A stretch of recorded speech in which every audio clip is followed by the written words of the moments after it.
어젯밤 주요 대선 후보들의 첫 사자 TV 토론이 열린 가운데 오늘도 여야의 장외 신경전이 이어지고 있습니다. 국회에서는 본격적인 추경안 심사 절차가 시작된 가운데 증액 규모와 재원 마련 방안 등을 놓고 여야정 사이에 이견이 드러났습니다. 취재기자 연결합니다. 김태민 기자. 네, 국회입니다. 많은 기대 속에 성사가 된 첫 TV 토론이었습니다. 여야 반응 상당히 다르게 나오고 있죠? 네, 어젯밤에는 4명의 대선 후보가 참석하는 첫 TV 토론회가 열렸습니다.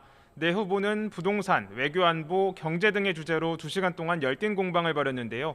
이튿날인 오늘은 여야 지도부의 장외 설전이 치열하게 이어졌습니다. 먼저 민주당 송영길 대표는 SNS를 통해 윤 후보가 대장동에만 집착하고 대선 후보라면 마땅히 알고 있어야 할 것들은 제대로 준비가 안 돼 있었다고 꼬집었습니다. 이어 윤호중 원내대표도 윤 후보가 정책 토론에는 관심이 없고 대장동 네거티브에만 집중했다며 특히 아리백에 대한 고민이 전혀 없다는 점을 지적했는데요. 들어보겠습니다.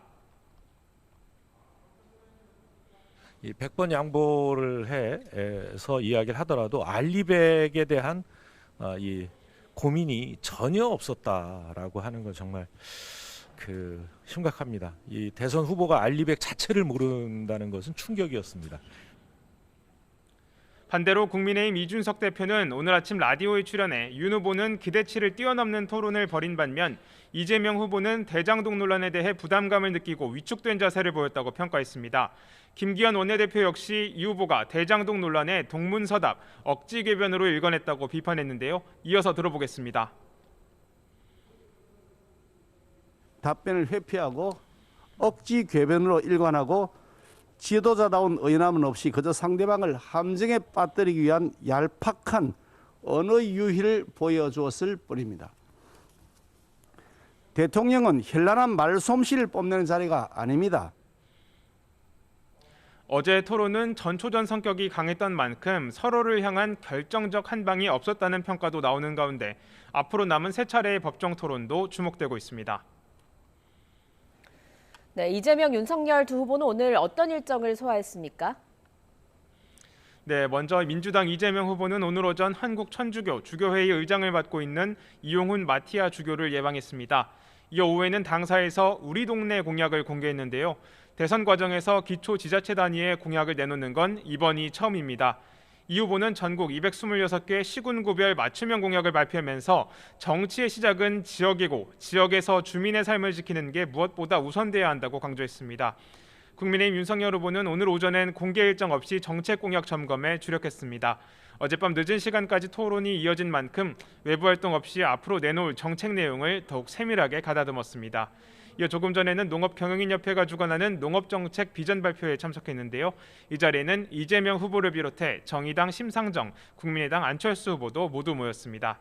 이런 가운데 야당은 이재명 후보의 부인 김혜경 씨를 향한 공세에 더욱 열을 올리고 있습니다. 특히 경기도 법인카드 유용 의혹에 대해서는 경기도 자체 감사로 해결할 문제가 아니라며 수사를 촉구하고 나섰는데요.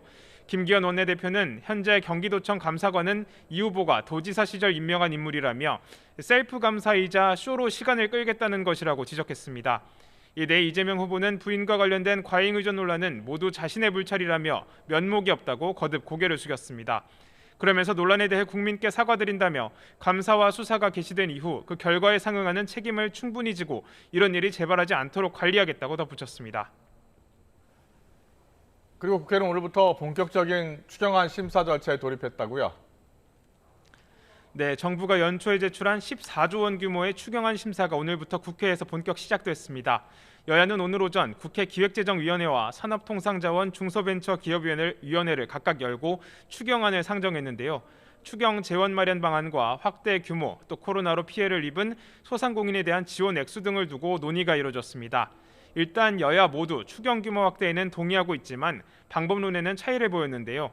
민주당은 오미크론 변이 확산으로 고통을 겪는 소상공인에 대한 시급한 지원이 우선이라며 오는 15일까지 신속한 처리가 필요하다는 입장이지만 국민의힘은 기존 정부 예산안에 대한 세출 조정 없이 무작정 빚을 내 추경하려는 건 안 된다고 맞서고 있습니다.